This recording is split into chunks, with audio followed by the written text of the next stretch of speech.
ហើយសុំបិណ្ឌបាតមួយទៀតបើមានកូនកំអាលឲ្យទៅធ្វើខ្ញុំគេកូនប្រុសកំអាលឲ្យទៅធ្វើសំណង់កូនស្រីកំឲ្យទៅធ្វើរោងចក្រឲ្យនៅរៀនសូត្រញោមមកសុំបិណ្ឌបាតថាឲ្យកូនរៀនសូត្រឲ្យចប់ចុងចប់ដើមញោមណាលើកទឹកចិត្តកូនឲ្យកូនយើងបានរៀនទាំងអស់គ្នា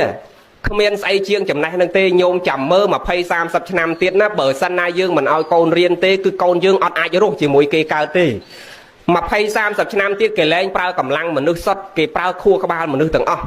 ចឹងបើយើងអត់ឲ្យកូនរៀនទេមិនមែនដូចសម័យញោមអត់លុយចាយចុះទៅស៊ីស្នួលស្ទង់គេបាន5000 3000មួយចាយអត់លុយចាយចុះទៅព្យួរគេមកព្រឹកបាន5 6000មួយចាយអត់ទេឥ